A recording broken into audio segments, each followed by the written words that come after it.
Introducing Royal Caribbean's newest ship, Icon of the Seas, the ultimate family vacation. The ultimate 6 slides, 8 neighborhoods, 0 compromise vacation. The ultimate never done that, can't wait to do it vacation. The ultimate chillin' by a different pool every day of the week vacation. This is the Icon of Vacations. Icon of the Seas, arriving in 2024. Book today. Come seek the Royal Caribbean. Ships Registry, Bahamas.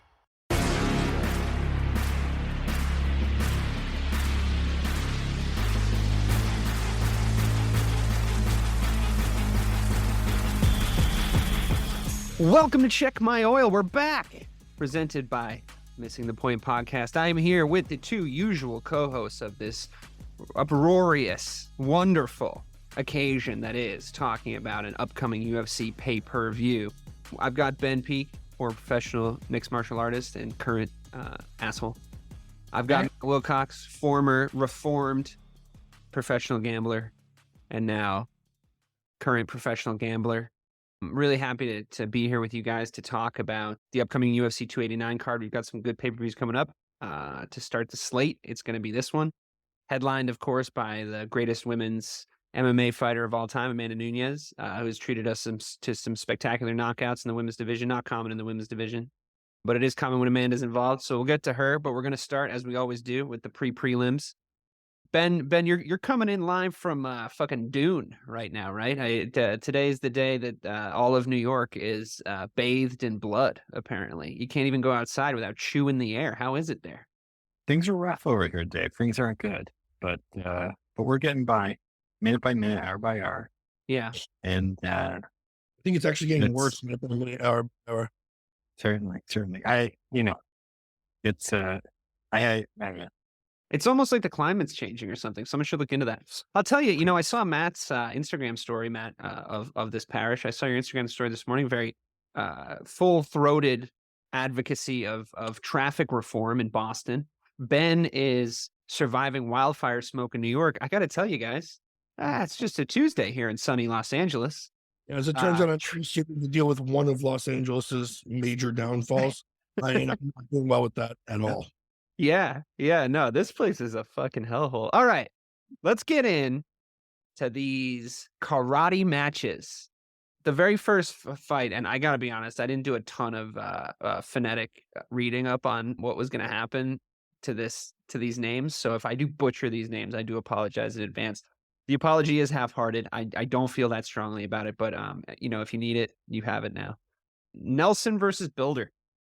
Now, as we always like to talk about here on Check My Oil, there's value in underdog bets in mixed martial arts, because I feel like the Vegas lines are often weighed heavily by wins and losses, but there is a pretty big drop off in a lot of talent pools that these guys exist in. That being said, this is not where I see underdog value. I think that this guy Bilder, he's never lost a fight.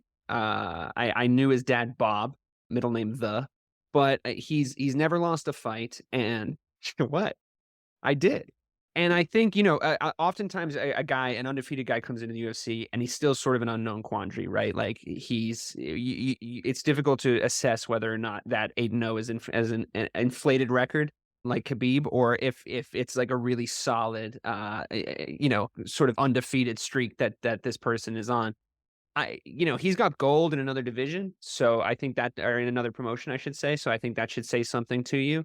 And I think that Nelson's got maybe a chance to knock him out in the first round, because there's questions about this guy Bilder's chin. But I think if he doesn't take advantage of that early, I think he's fine. I would predict a decision win.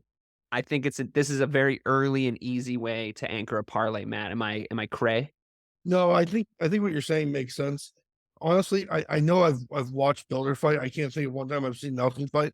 And I just can't pinpoint, I can't remember the fight. It doesn't seem memorable to me.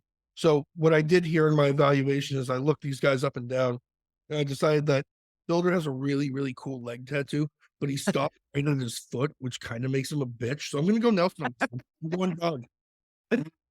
Matt's going for the dog based on tattoos. Leah does that. My wife does that when she sees a tattoo that she doesn't like before a fight. She says, that guy's going to get his ass kicked. Yeah. Ben, as a former professional, I'd like to pick your brain on this. If you saw a tattoo that was really lame, would you then be less scared of the guy?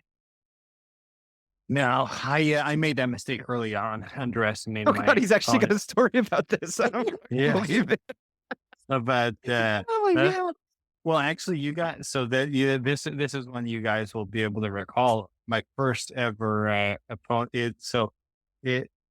You should never underestimate your opponent. Whatever, so on and so forth. They all say that shit. But it gets easy too when you see somebody who's a dork, real Ted Neves, and it's kind of harder to notice that when in any sort of like striking art, boxing, Muay Thai, whatever.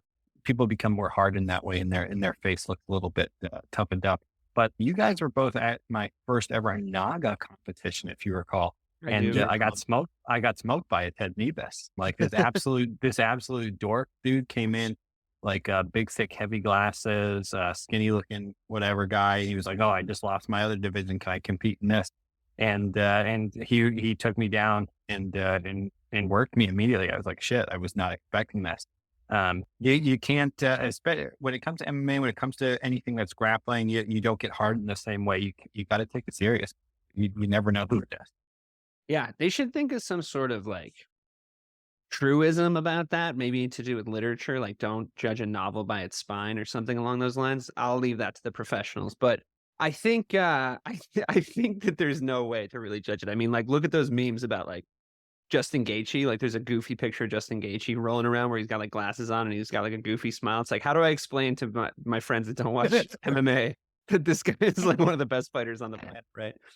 But yeah, I mean, it's difficult, honestly, when we're doing research for these shows, and you're kind of deep in the pre-prelims. And if we're being honest, the pre-prelims of a card that maybe gave up some of its organs to some other cards coming up afterwards, you're looking at something where it's like, how did Vegas even really pick these lines? You know, so there might be some fucking value in the dog. I have been on this show kind of doubting the power of featherweights before. It's just I do have this thing stuck in my head where it's like, I don't really trust a featherweight to get a first round knockout like I would a welterweight up, or even a lightweight up. So we'll see. I guess I'm hesitant to really give hard advice on a betting line on this because I don't know a ton about these two guys, but I think it's going to be a good way to snap the show off. We're not doing the early prelims because there's two fucking fights. I don't know what they're even. Just fold them in. Fold in the cheese, David. Fold in the cheese. Okay, now I was talking to you guys earlier about how I'm not really schooled on the pronunciations of these names, but Zahabi versus Quilang, I'm going to go with. And then we always end up watching the fucking thing, and like the announcers have actually figured out how to pronounce their names. And I'm like, oh, that was wrong. It wasn't Quilang at all. It was Smith.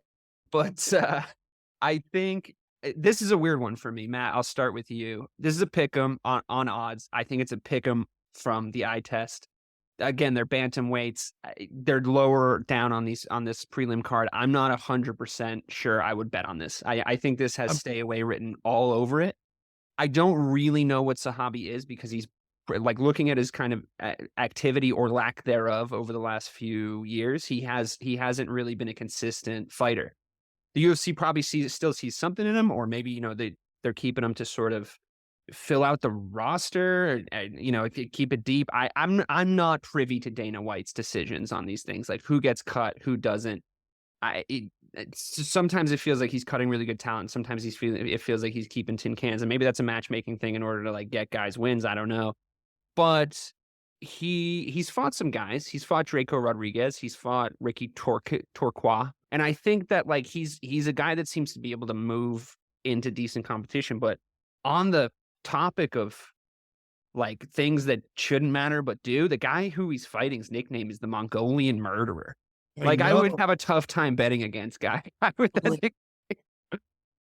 Kind of scary. I'm going to give it to the hometown boy here. We're in Vancouver, first time in a long time. They tried to stack it with Canadians that I felt like had the advantage, and I just like I see a record like 24-9 in Sando, and it just doesn't have that same vibe of like the Dagestani guy, who's 3-1 over there. I'm just not. I'm going to go with Zahabi here. I don't feel comfortable with it. My smart brain tells me I'm not going to bet on it. My dumb brain. You had one of those. That's cool. That's news. Bet on this. I will absolutely bet on this. Yeah, I mean, fuck it. It makes it more entertaining. Ben, my question to you is: if your nickname is the Mongolian Murderer, are you the Mongolian that does murders, or do you murder only specifically Mongolians? Ooh. That's a fantastic question. Was it hyphenated? Yeah. What? Was it? Hyphenated. No, it's just the Mongolian murderer. The Man, Mongolian, the murderer, because he's Chinese. So, like, realistically, he could be either one. You know, he could be attacker or defender. And Man. chances are there's some blood in there from a long descended Mongolian, because if Mulan is any indication, there were a lot of them. I was just gonna say we should pause this and watch both Mulans, and then we'll get back to these guys, because this isn't, you know. After we're done, are we going to get down to business? Yeah, I mean, like, this is a fucking coin flip. Ben, what do you got? I think Zahabi doesn't really have the wrestling to get this done, to be honest, man. I think Hui Lang, that's where we're going with here. Sure. I think he's going to overwhelm him with volume. I think he probably takes the decision win here. I think Zahabi, the tough guy, he's got how many knockouts? 5 of his last 7 fights, something like that. But again, this is over like 7 times in 5 years, something like that. Some crazy fight. I don't know. I don't think he's going to have the stuff to put away the hungrier fighter. I think Hui Lang comes in and does it. I think I agree, because like the whole hometown thing, like it depends on the hometown, you know, like I liked the bump it might have given Masvidal fighting in Miami. I like when Brazilians are fighting in Brazil. I think that has like an impact, you know. I think if you're like George St. Pierre fighting in Canada, like, or Conor McGregor fighting in Ireland, or, you know, like these things are a thing. I think if you're like an early prelim fighter fighting in Canada, I mean, look, that's not to say that I think that Canada has some of the best knowledge base of mixed martial arts. I think this is going to be a great crowd. I really do. I think because of how big of a deal GSP became in that country, I think it's really elevated their mixed martial arts like IQ, and you can tell shitty crowds. We've had a couple in the past few years, not to name any names, but like Jacksonville, I'm fucking looking at you. These things matter, right? And I think that a good crowd actually can influence fights. I mean, we've had conversations about how bad the judging is. We're actually slated to talk a little bit about that Kai Kara-France decision last weekend, but I mean, fuck it, let's do it now. I think, you know, the judging's so bad and the refereeing has been guilty of being bad too. We've seen this, the crowd gets impatient because of ground grappling, and it influences the referee, it influences the judges. Ben, over the course of your experience in mixed martial arts, in kickboxing, is it frustrating to try to fight in front of a crowd that doesn't understand what they're watching, that like just wants to watch a bare knuckle boxing match, essentially? Do you feel that? Do you hear that when you're in there at all? Or does it just not? Have you tuned it out? You know, yeah, despite the length of my career, early on, I would say I wouldn't have heard it. I wouldn't have paid attention to it because you're so zoned into the task at hand. But even as my career progressed, and I became completely calm, I was much more aware of my surroundings. I still didn't pay that much attention to the crowd, but to be honest here, I fucking threw bangers, kid. So the crowd, the crowd, like I was getting knocked out or knocking somebody out. So You've never been knocked out. You've never been knocked out. So what? But you get the point. Like I went in there all the time, and I was always down to fight. And I remember one of my last fights in Mound, Minnesota. No, wow.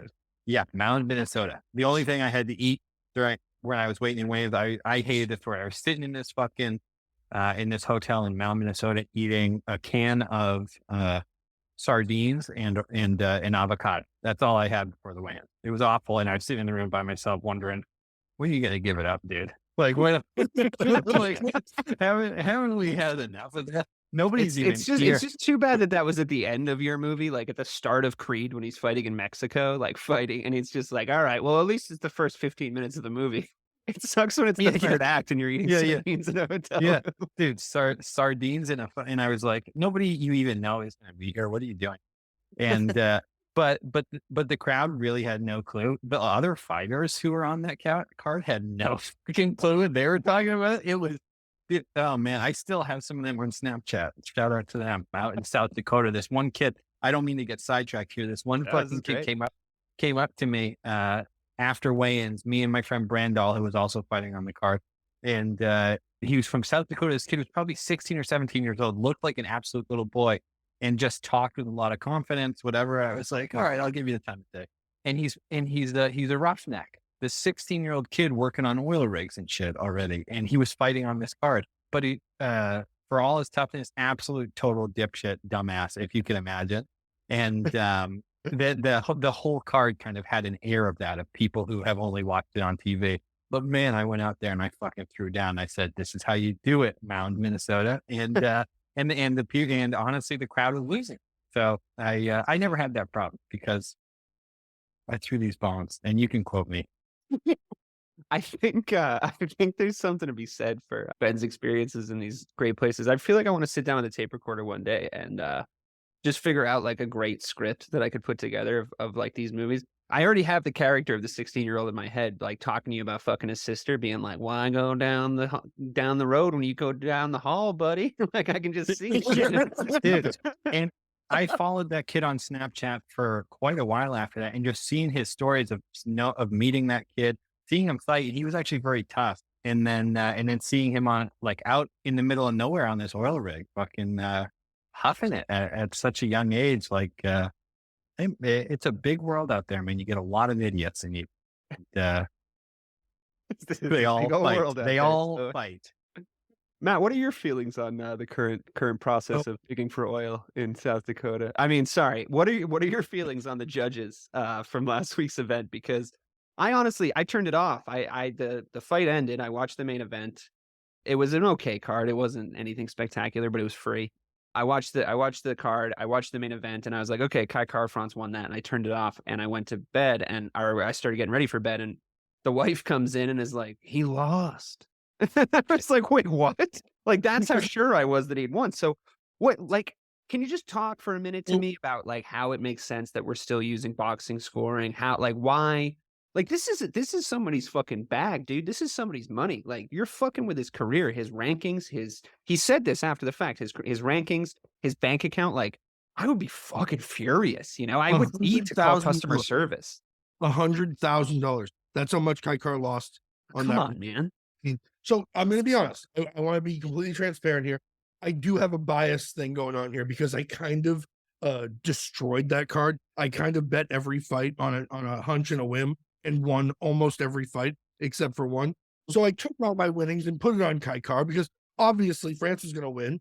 And it's the inconsistency. Wait, hold on a second. I need to know something here. Are we sure that his name is Kai Kara and his last name is France? I don't know. I thought it was his first name was Kai and his last name was Kara France. Yeah, I think he married somebody from France, and that's why he hyphenated. I watched a few interviews, and it kind of varies. It's not, I don't think general consensus, but it's one thing that we have this like amorphous goal that judges are looking for. It seems almost like unattainable. Like you shouldn't be punished in a 5-round fight for going the distance. Like it's amazing that you made it that far. It shouldn't be like we're just going to close our eyes and flip a fucking coin now because every judge was looking for something different in the bout. This judge was more focused on damage. This judge was more focused on control of the octagon. This judge, I don't know what the fuck he was looking at because the 4th round was Kai Kara-France all day long. Yeah, I can't believe somebody gave him the 4th round. That's fucking crazy. Fucking unbelievable. And you hear it from these these smaller, fight leagues where they have open scoring, and it's like, if Kai Kara-France knew that one of those judges fucked that up and he lost that 4th round with one judge, don't you think the 5th round would have looked a lot different? You went to bed. Yeah. He won the 5th round, but he didn't push the pace. He didn't punish him. It's like he clearly could have because Albazi had nothing left. He was all dead. It's just really upsetting that I feel like it keeps happening. Every other event, we're seeing a fighter be punished for not closing a fight. And that's not how this works. It's not every fight's supposed to be a knockout. Not every fight's supposed to be a submission. Sometimes these guys are matched perfectly and they go the distance. Sometimes they're too light to knock each other. You know what I mean? Yeah. It's really fucking frustrating that we just can't get a clean, this is what judges are looking for. This is what you have to be doing. Or if we're not going to do that, show the fighters what the score is. Let them adjust their game. Yeah. I mean, open scoring is an idea. Oh, go ahead. Yeah. Sorry, I didn't mean to interrupt there. Yeah. It is crazy to me. I want my $250 back. Sorry. I think it's crazy how antiquated judging is, and they're holding on to this. I'm not sure what it is, like that. Oh, they got the best seat in the house, which they truly don't anymore. They don't. Like that is very much a thing of the past. What I think needs to happen is some form of automation where they have these like ComQ whatever box thing where they tell you this is the amount of strike, and they tell you that right after the round on television. They don't have access to that information. Like there's no access to, like, you get the thing on the TV that's like significant strike numbers. Like they don't have that, right? Why? Why? Decides what a significant strike is? Like, who asked the fighter which one hurt more? Are you kidding me? Why? Because it looked bad? Well, again, I mean, I really think all this shit comes back to the fact that we're basing so much of this shit on boxing, because in boxing, you're doing one thing. You're either missing, hitting, or getting blocked, essentially, right? Like there's some sort of like halfway ones where it's like it could go either way, whatever. But that's a significant strike. It's a strike that lands, right?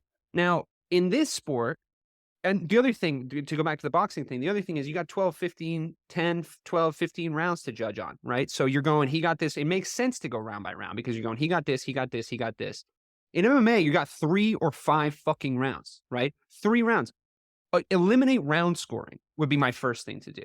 Secondly, the 10-8 system, gotta go. Thirdly, put them in a room with a bunch of monitors. And one of the monitors has no coverage, like no commentary, no graphics, no nothing, just the fight. One of the monitors has the graphics on it. One of them has this. Fourthly, or I don't know what I'm at now, 12 of them, 15 of them, not 3, 15 fucking judges, right? And like, then you can have majority wins and it doesn't matter, right? Because it's like, we need a consensus. We can't have one idiot ruin somebody's fucking career, right? So make it a jury, it's like no more judges, juries now, right? And have them know what the fuck they're doing. Like some of these guys you see, and it's like, why, how did you get this job? Like, and also we say this about other sports when we talk about referees and stuff. It's like, there's got to be accountability, like some sort of stick a microphone in their face afterwards and ask them why they did this shit. Why they judged it the way that they judged it. Even if you want to block out their face or something and make them anonymous so they don't get like fucking assassinated, that's fine. But you got to explain. You got to explain. Why did we all see this? But you said this. What? Like, at least tell us. Right. There's nothing worse than seeing somebody with a job where they're allowed to egregiously fuck up. Because if I egregiously fuck up my job, like there's consequences. So it's like the weatherman before there was real meteorology. It's just like, oh, good. It's like the weatherman now. What's meteorology? They fucking made that shit up. They're like, it's not gonna rain tomorrow. Rains. That's astrology. It's the same. I don't trust ologies. That's why I never go to a doctor. All right. I just want to take this 1 second to shout out USA Muay Thai here because last time I was I cornered for USA Muay Thai in Arizona when I was living in LA, and they showed on the television right in front of everybody who won each round. And so then you're like, okay, fuck, we're behind, whether or not you agree with it or disagree with it. Now you're like, okay, you can't get on your bike here. It's the case. It's time. It's time to go. Yeah. No, that is the fucking way. Create a better product too. Like, isn't that? It would. Nobody's coasting in the 5th round. You know what I mean? Like, and then it creates that tension. Like, if you're doing what Ben's talking about, that open scoring system, it creates that tension of like the other side of the coin. Oh, I'm ahead. I'm winning. Let me take my fucking foot off the gas. The other guy knows he's not. He's coming for you. The dynamic of the fight changes in the last round. Then whatever. Absolutely. Fucking Dana White. They're never gonna get it right. And then Dana White talks to Carl France after the fight, and he's like, "Yeah, I thought you had it too." Like, hey, fuck stick. It's your product that they're like. I know. You're like, there's nothing I can do about that. Sorry. maybe one less fucking Friday where you eat a waffle and how about you go fix the fucking make a universal commission or something. Like, yeah. Dude, I really cannot stand Dana White. I can't wait for that guy to be gone. Guys, if he hears this, the only person who's going to suffer is his wife. So, like, let's be careful. Whatever, he slaps like a bitch. He owns the slap league. Dude, I can't stand that shit, dude. I cannot stand that shit. I can't stand how much he was like, don't wear it, dude. Just wear that. It's like this shitty, gross product that you wanted to own because you're a sick fuck. Don't be like, the slap league is coming up and it's going to be so much better. He's like turned all of his attention to the slap league. It's Like, dude, TikTok has shown this video 6 billion times. It's like, yeah, we didn't ask for it. It's just Well, because I think he owns the slap league is my theory. He doesn't own the UFC anymore. Like No. when the whatever their Oh, that's names fair. were, the Fertitas fucking the Duffer brothers or whatever fucking sold their stake into Zuffa. Zuffa owns it now, and he's just employed as the CEO. So No, like, I don't I think bet the it's Zoop slap league anymore. or I like whoever the fuck they sold Endeavor. it to. Yeah, Endeavor. WME. Yeah, sure. But he's just an employee. Is my point that you're Yeah. fucking derailing. Who's All making right, moving on. videos? Just fucking. Why don't you see the forest through the fucking trees, man? All right, I'm not their fucking corporate lawyer. I don't know their fucking names. Jesus Christ. Well, who's fighting next? Miranda Maverick and Jasmine Jasudavicius. They're Jasudavicius. flyweights. They're flyweights. I don't know the women's weight. No, we've watched. No, Miranda. I know these women. I just know that I get confused because I know that there's like 2 weight classes in the women's divisions, and there's one that's big girls and one that's not so big girls. Hold on, let's see. We get fly, straw, feather. Are you talking to your FBI agent right now? Sounds like And there's a Like doing flyweight, codes. straw weight. yeah, but which one is really heavy of those 2 though, right? No, there's featherweight too. Featherweights, there's 145 in the women's division, which like I think only Amanda Nunez fights at. I think it's just her punching herself. Jasudavicius is big and slow. I think that it like maybe Maverick can be elusive and follow that, but she's also like not super smart from what I've looked at. Yeah, she's dummy. She's got good takedown defense. I don't know what's going to happen here. I'm probably going to go with Vegas. I'd say Maverick, but anything can. I also just watched Top Gun Maverick for the second time on the plane, on the way back from Hawaii, and that's how you're supposed to say it, by the way, Melbourne. It was just as good the second time, if not better. Because I don't know. Have you guys ever had that experience where if you watch a movie on a plane, it's like more poignant for some Of course. reason? Is it the air? I don't know. I think it's the 15 gin and tonics I have. Right. It's the booze. It's the booze and the fear of death. Still, I don't know. What do you got for this, Matt? What do you got for these 2 dude, I kind lovely of. ladies? I think the line's fucked on this. I don't like plus 250. It makes me want to go to Jasudavicius. She's home. She's from Vancouver, right? That's a bad line. That's a really, really high line. Okay.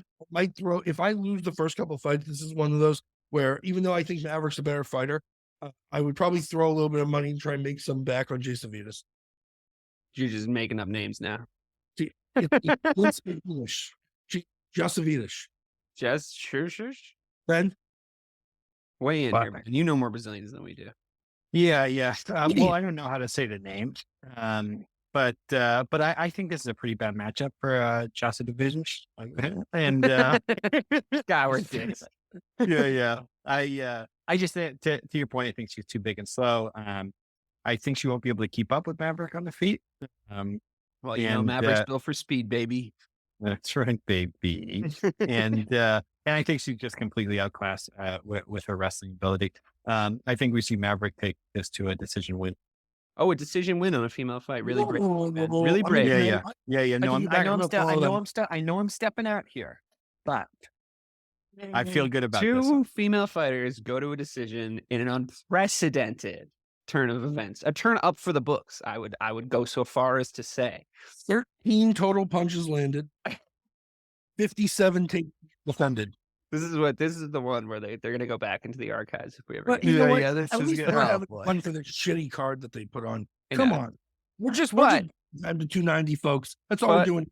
But I will say I'm gonna buy it and I'm gonna bet on it and I'm gonna watch it. But I'm excited to talk about Chris Curtis because I have some thoughts. I want to Um, hear them. Is he still crying, or are the tissues, are the eyes dry? It's Or funny, man, because that was what I was gonna say. Like, I don't think I've ever had somebody whose like personality matches or clashes so directly with their fighting style to make me like love and hate them at the same time. I really like how he fights. Like, I think he's a super crisp boxer.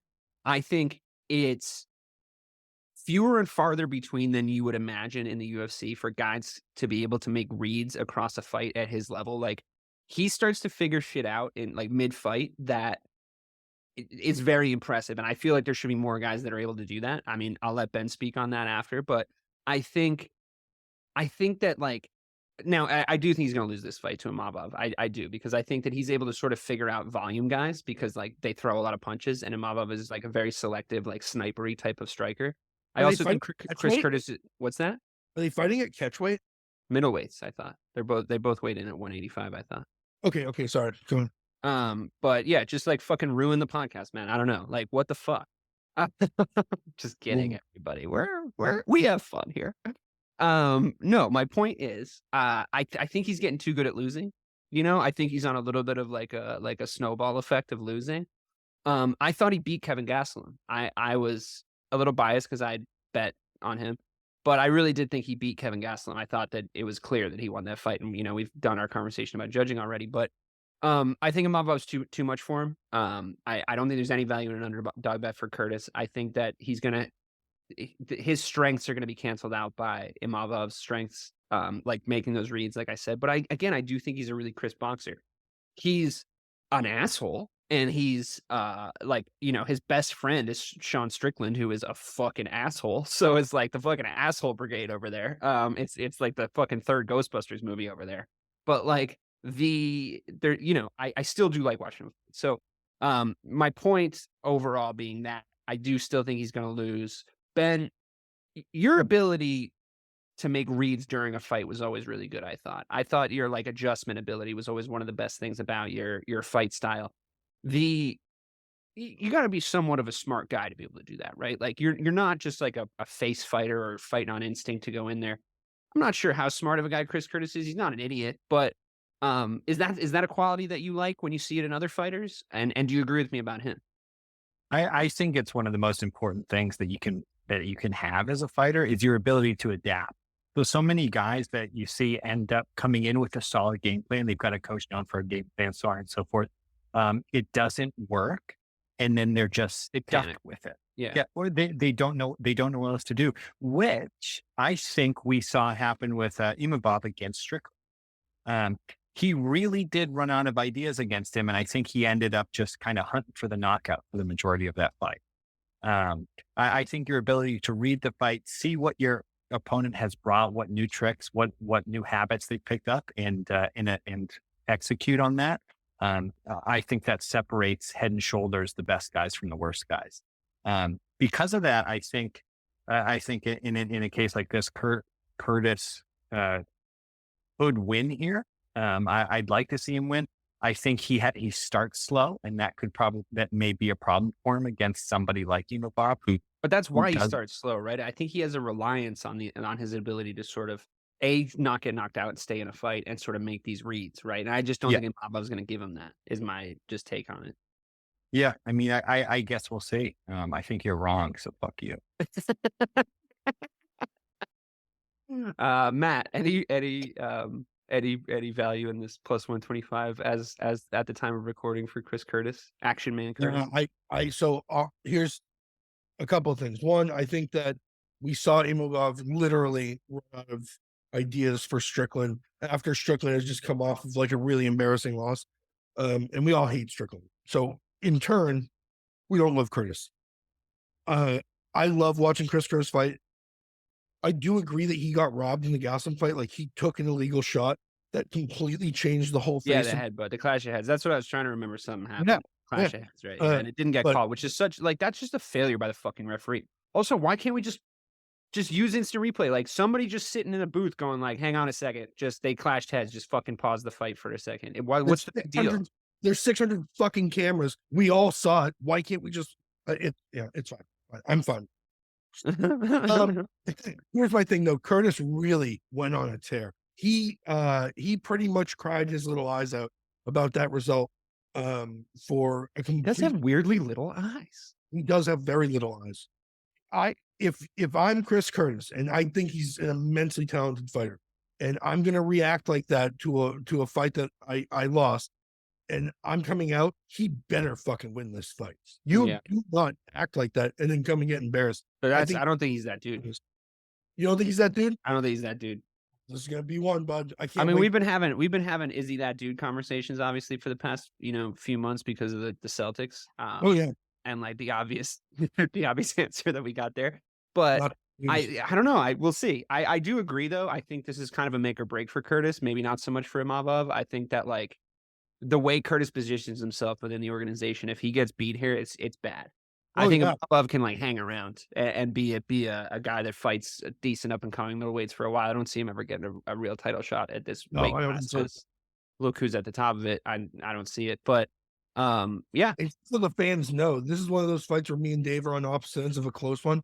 So Dave will be texting me constantly throughout the fight about how my guy's losing and how I'm not winning at life. He likes to throw jabs on top of the fact. He's like, oh, that's awful. Plus, you're a fucking idiot. So a little bit I more feel witty than that, sir.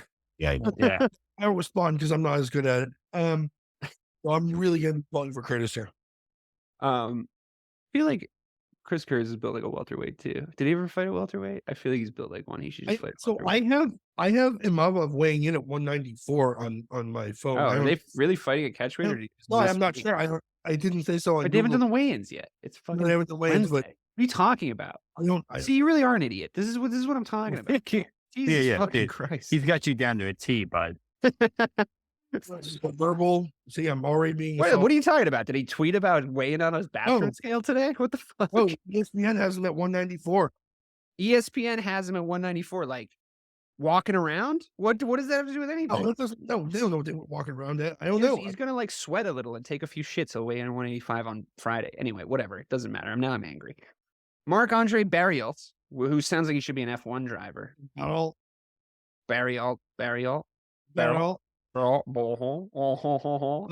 Laughs in French. Make sure to put a caption in there. Laughs in French. Eric Anders, I fucking hate this guy. Here's why. One of my early adopted fighters that made me lose a bunch of money. This motherfucker, I saw one thing about him, and I would love it if you could guess one fact about this guy that made me want to bet on him every single fucking time. And then I would forget that he like lost me money before, and he would go into a fight, and there was always the same little factoid that they tell you about him. Matt, can you guess what it is? I don't know. What is it? He went to the University of Alabama, and he played sports there, right? And I was like, oh, he's like a fucking D1 athlete. Like, whatever's if I didn't know the name of the guy he was fighting, I thought that was going to edge it every single time. But here's the problem, mixed martial arts guys, and this is a lesson, and I'm going to have Ben speak on this too.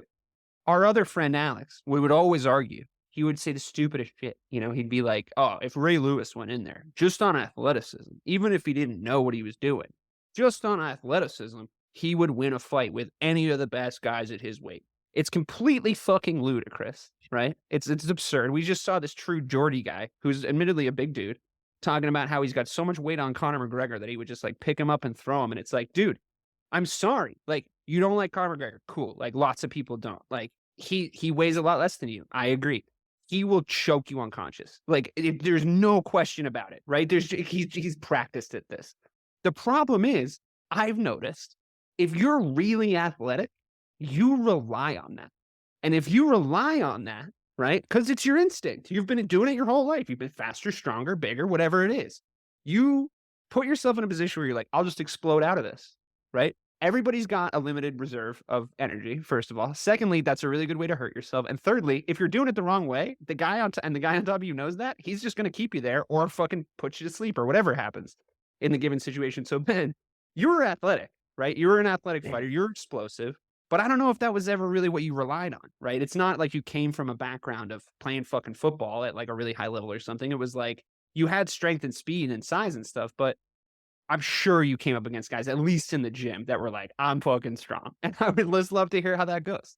Yeah, it's funny. I considered myself athletic, but I was always very skinny. And I remember coming up when I was in my early teens and training as always the smaller guy. I was always small. And a great example of this was how I got my first job bouncing at Irish Times when I used to train with the head of security, guy's named Steve. Head of security at Irish Times. He was everybody that's a head of security, by the way, in Massachusetts, their name is Steve. Just so you guys, that's the thing. Yeah. But sorry, go ahead. No. And big, enormous guy, very strong bodybuilder, whatever. Trained jiu-jitsu with him. But none of that stuff translates if skills aren't needed. It doesn't matter. It's funny because I've gone on and I've trained with lots of very, very athletic people who are coming in for the first time. And what training for an elongated period does to me, I don't always necessarily have to rely on I'm super skilled, because these athletic guys rush at you like a train. What it does for me is it makes me more durable in the right ways. So guys come in, they hit you like a freight train. It doesn't matter because I know how to fall. I know how to roll with it. I know that they've got about 30 seconds of this. And it's fun. Like what Alex said, this and that. I really don't want to dig too much into that, because it's like,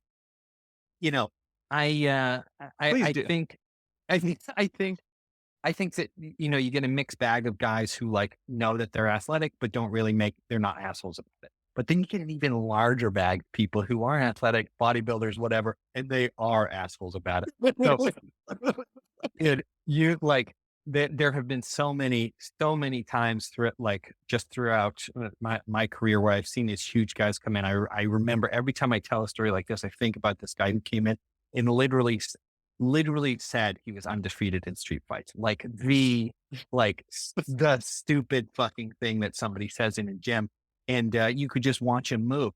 All I have to do is watch you move for about 10 seconds when you first get on the mats. And I'm like, oh, dude, you are about to get butt fucked. Come on. And it's like, it literally is just, let me watch the way your feet move. Let me see how you fall. Let me see all these things.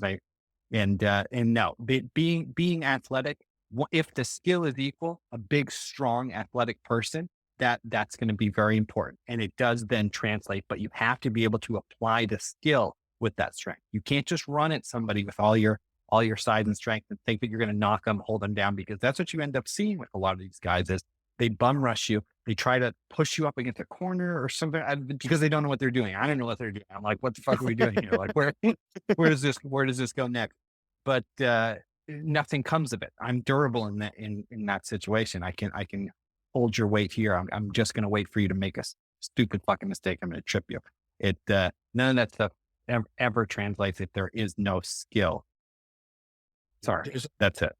I can't remember who I think it's Rashad Evans, this was a topic of conversation when Greg Hardy made his infamous debut in the UFC, where people were saying he just got knocked out again really embarrassingly in a boxing match. I'd love to see it. Greg Hardy, he was the guy who beat the shit out of his wife and got drummed out of the NFL. One of the best defensive ends for probably 3 years in the NFL. He was an all-pro. Could not make the transfer. Tai Tuivasa embarrassed him. That was brutal. But I think it was Rashad Evans. I'm not sure who it was, but what he said is there's different types of being in shape. There's basketball, there's NBA level in shape, there's NFL level in shape, and then there's wrestling shape. And those two guys have no fucking idea what it's like to be in wrestling shape. And if you've ever wrestled with somebody that knows what they're doing, like Ben, when we have no idea what we're doing, it is scary. First of all, it's suffocating because you can't breathe. And it is exhausting because the pressure is constant. Yeah, you get tired immediately. Anybody that says Ray Lewis runs 10 yards and hits somebody, so he knows he'd be great. You're an idiot. You have no context for why don't you tell me the difference between Cantonese and Mandarin too? You have no idea what you're talking about. Okay, well, don't ask me that. Guys in the UFC are premier athletes. It's not like it used to be where guys are coming off the street and getting their ass kicked.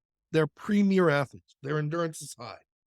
I saw someone say something, I forget who said this, but it was some clip I watched or something that, so apologies if I'm not giving the right credit, but it was essentially if you want to learn how to win 90% of street fights, if that's all you really want to do, you don't need to compete or, do it every day or whatever. If you want to just learn that, is if you learn how to defend people throwing punches and you get in decent cardio shape, you can win 90% of street fights because you can just wait for most people to just gas themselves out. They just start throwing punches and you just wait and you just block for a little bit and you just keep calm and then you go okay, and then you can beat the fuck out of them. And I feel that's pretty salient, to be honest, because I feel the amount of street fights I've seen of untrained people probably rivals the amount of trained fights that I've seen in my life. And I think they get tired. Like that's what happens like most of the time. They fall on the ground and then it's like, all right, guys, break it up. But yeah, I mean, that's not to say as much as Eric Anders did spark a conversation. I think that he is not this. I think he's a trained fighter. Like he fights at the UFC level.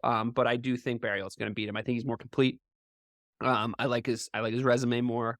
I think this is a no-brainer of a bet. I don't think Eric Anders has a chance in this fight. I hate the fact that he's only minus 150 or plus 125 or whatever it is. I think it would be great if we had a little bit more value on this.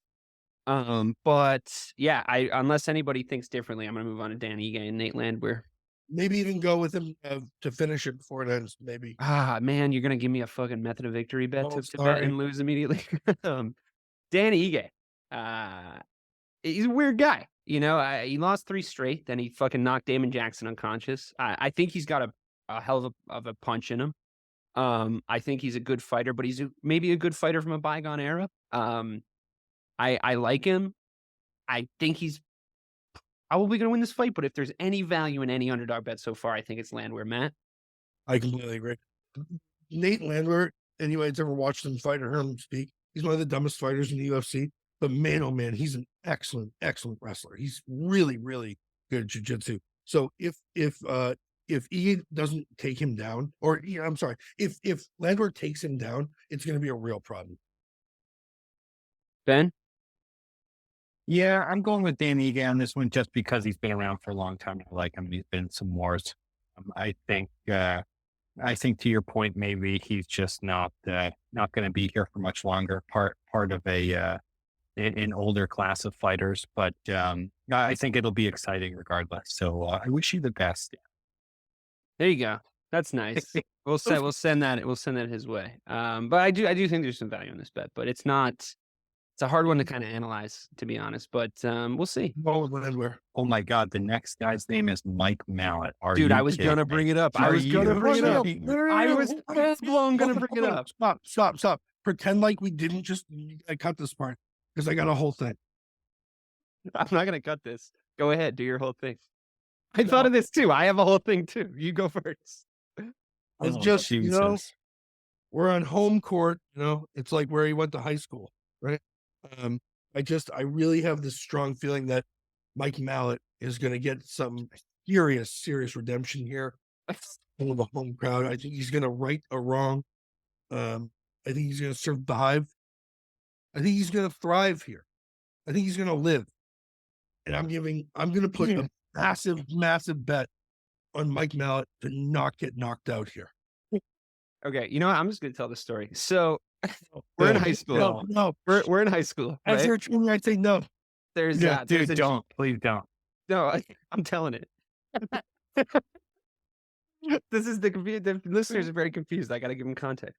We're in high school, and somebody with a very similar name to this, I won't say what it is, but it's very similar to this, is transferred to our school, right? And Ben and I, Ben for good reason, and me through popular brain thinking manipulation, had developed something of a reputation in the high school. And for whatever reason, I don't really know why we got mixed up with this kid, but this was back in the day that you got most of your information through like instant messenger. Like everybody still had AIM, right? So I think this is where we learned that for whatever reason, maybe we were fucking with him, Ben. I have no idea. Matt went to the fancy private school down the street, if you guys can't tell by how we all talk.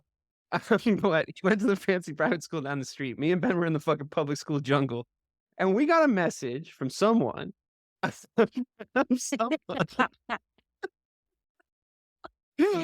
a message from someone that said Mike Mallet. Oh, I mean, someone with a very similar name to Mike Mallet, right? Is going to come into school tomorrow and shoot you and Ben, or Ben and you, depending on who they were talking to. And we were like, now as adults, I feel like it'd be like, oh, that's a very serious allegation. We should really address this with like, we should really, think about this seriously. But at the time we were like, let's fucking see. So Ben and I go and find this kid like early in the day. And we go, hey, Mike, hey, sir, with a very similar name to this fighter. We're like, hey, buddy. What gives? I heard you're going to fucking shoot us. And I shit you guys not. He reaches into his pocket. Ben and I look at each other like we have miscalculated. Well, fuck. Fuck, this And is I it. no, this is true story. This is exactly how it happened. He pulls his hand out of his pocket, and he has made his fingers into a shooting gun shape, and he goes, "Oh, wow," to us. And honestly, that was so fucking weird that we just sort of left. We were like, Dude, okay. we kind of never fucked with him again. Honestly, well, okay. Well, no, oh yeah, actually, now that I'm remembering it, I was gonna say We're not we going to tell didn't that have part of the anything. story. Yeah, I was gonna say we didn't, but yeah, okay, yeah, I guess we did. Sorry, Oh guys. man, I don't know shit about these two. I'm doing charity work and taking care of homeless puppies. What are you guys doing? Matt wasn't here Mike, for any of that. Mike, But I think listen, you've he's got fighting it. a guy named Adam Fuggett. Fuggett. Yeah. And I'm honestly cheering for Mike because I owe him one. So, No. Matt, what do you got? No, on a serious level, Mike Mount's an excellent fighter. I think he's the number one contender. He's fighting on his home in his native land of Canada. I just heard an interview with him today. He's a real weird guy. He's got some of the best coaches in Canada all on his side, but he also has a mentalist coach that like keeps his mind clear, who also works with like top CEOs, top professional athletes and NHL players, obviously because it's Canada. I really do think Mentalist. Yeah, I've seen the show.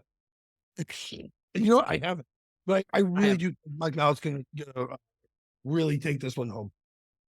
Ben, who you got? I feel like it's gonna be fucked up if you don't like. Yeah, Mike. yeah, you got it, Mike. Mike. You got my support 100%, bud. Can we Anyway, move on? I'd from bet him this one? inside the distance. Honestly, I think he's gonna get the guy. Yeah. I agree. I can agree. All right, the most interesting fight on the card. You do a podcast with guys you know in a long time. Like shit like this comes up. I'm not saying we were the best people in the world when we were fucking 70. All right, who was? It's just too bad that you guys didn't get better and I did. Just as a person. But here's the thing. This is the most exciting fight on the card. The next fight, Beneil Dariush against Charles Oliveira.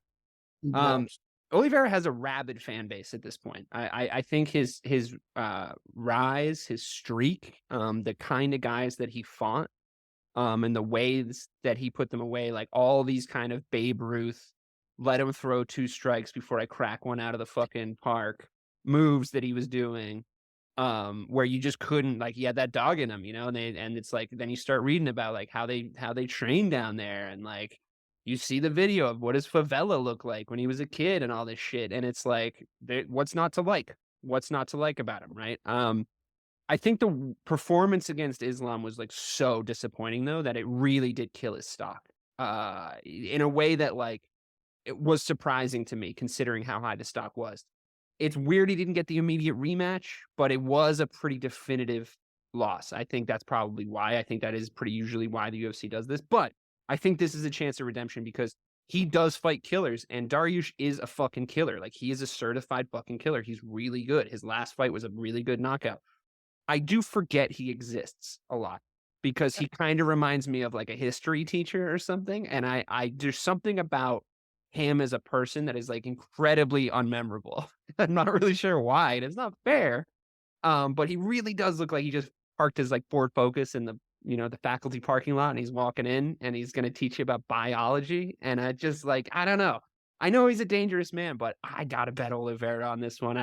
I'm riding with Charlie. And guess what? More money comes in on Dariush every day that I look. The fucking odds are going in Charlie's favor every day. I mean, our favor if we bet him and win, I should say, because he's becoming more of an underdog as we go. Man, Charlie again, Bronx, he's coming back, right?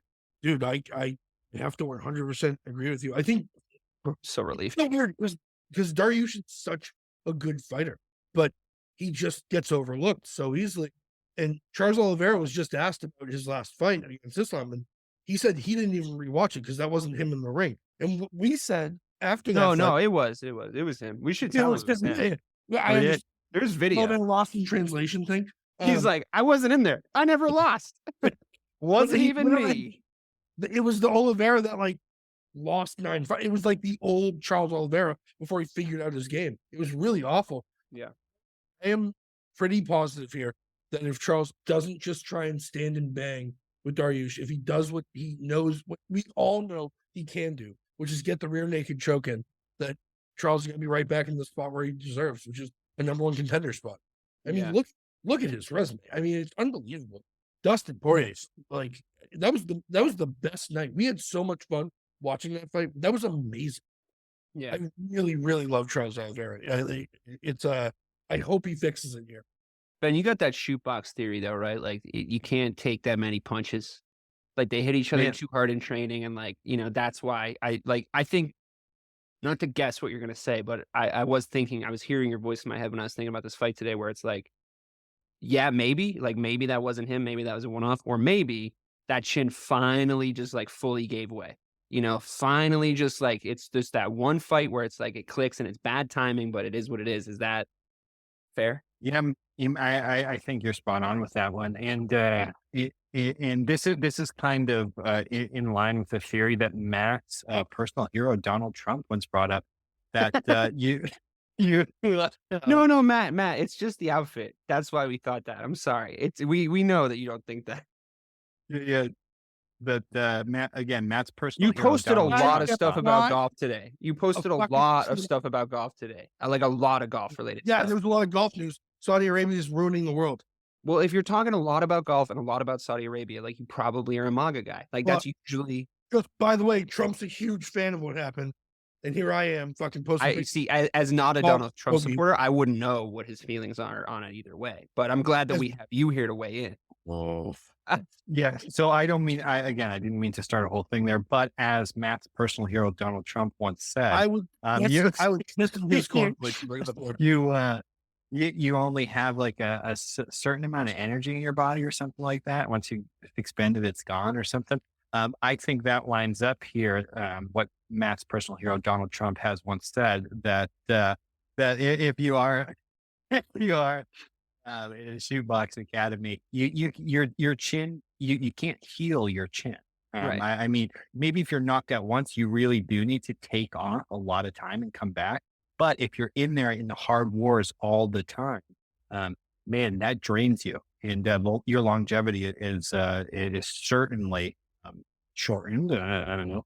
I remember back when we used to do some real hard rounds at CGR coming up in the boxing amateurs. I would leave there feeling like I was drooling some days, and it affects you later on, man. And there's no way around it. I think Dariush is a tough guy. I think he's a great fighter. I don't think he's ever fought anybody like. It's weird, Charlie. right? Like he's gotten some really good wins, but if you look at his resume, it's like it's not Charles's resume. I think that's what matters. Yeah. It's like Charles's resume is crazy.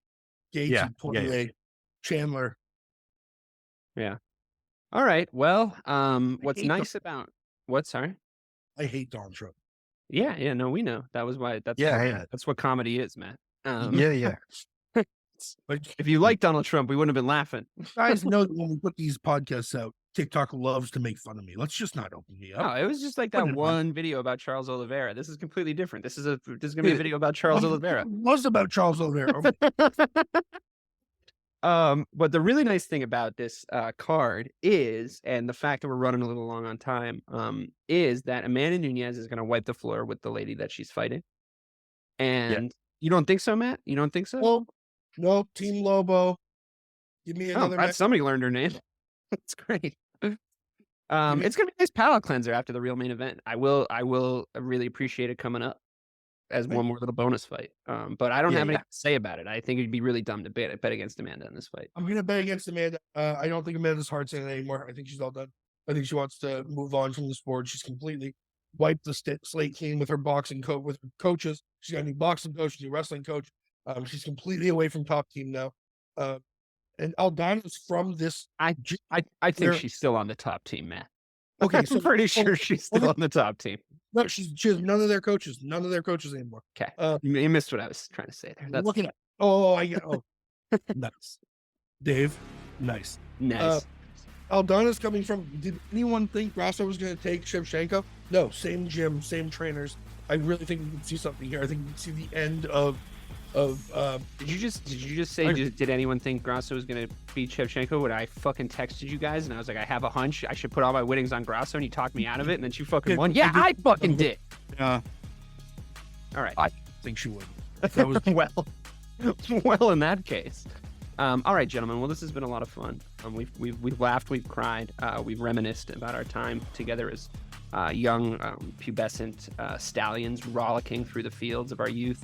And I really appreciate you guys taking the time to talk about UFC 289. This has been, and always will be, Check My Oil. Sounds right.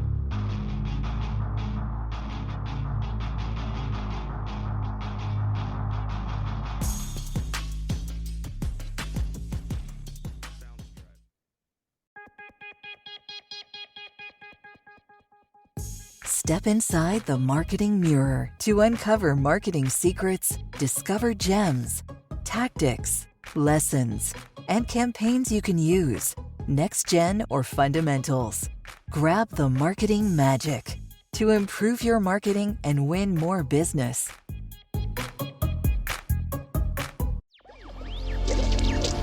Electricast. If you're a working professional wondering what's next for your career, you've come to the right place. Whether you're looking for a promotion, growth, or a potential career transition, look no further. With over 30 years working in a variety of industries, I share my insider knowledge with those ready to get ahead on Career Advancement with Craig Ansell. Tune in to get your strategies for success. Electricast.